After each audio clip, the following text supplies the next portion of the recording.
সকালে আমাদের শুরুই হচ্ছে শুধুমাত্র ঘর ঝাড়াঝাড়ি দিয়ে। দুর্গাপুজোর আগে আমার এভাবে ঘর ঝাড়া হয়নি, কারণ যেহেতু আমি একা ছিলাম, মা বাপি এসছে একদম পুজোর আগে, তাই সেই সময়টাতেও হয়নি। তাই কালী পুজোর আগে ঘরটাকে একেবারে নতুন করে সাজিয়ে তুলছি। মা এদিকে ঘর ঝাড়ছে, আমি স্নান সেরে আমার কিছু পার্সেল পাঠানো ছিল সেই সবগুলো পাঠিয়ে নিলাম।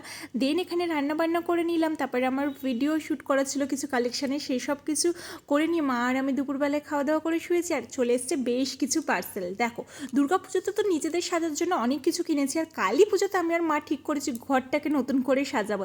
এই যে এই র্যাক টাইপের এগুলোকে অর্ডার করেছিলাম, আমাদের বেসিনের সামনে না আয়না লাগাবো, তার সামনেটাই দেবো বলে, মানে পুরোনোগুলোকে খুলে নিয়ে সুন্দর নতুনগুলো দেবো। দেন আবার আমি আর মা শুয়ে টিভি দেখছি, আবার একটা পার্সেল চলে এসছে। মানে ঘুম আজকে দুপুরে আমাদের হবে না বলেই ঠিক হয়েছে। আর পার্সেল আসতে না আসতে আমি আর মা থাকতেও পারছি না, মানে আমাদের সঙ্গে সঙ্গে খুলে দেখতে হবে।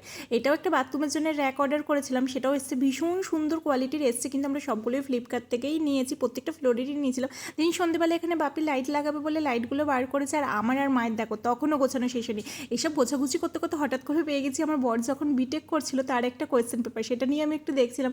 দেন আজকে আমাদের রান্নাঘরে কিন্তু তালা দিয়ে দিয়েছি, কারণ সকাল থেকে মা আর আমি ঘর ঝাড়তে ঝাড়তে প্রচণ্ড ক্লান্ত, তাই বাপিকে বলেছিলাম আজকে বেশ কিছু খাবার আনতে, বাপি আজকে আমাদেরকে পার্টি দিয়ে দিয়েছে। রাতের ডিনারটা আমরা জমিয়ে করলাম। চলো আসতে হবে, আসি, দেখা হচ্ছে নেক্সট মিনি ব্লগে। দুগ্গা।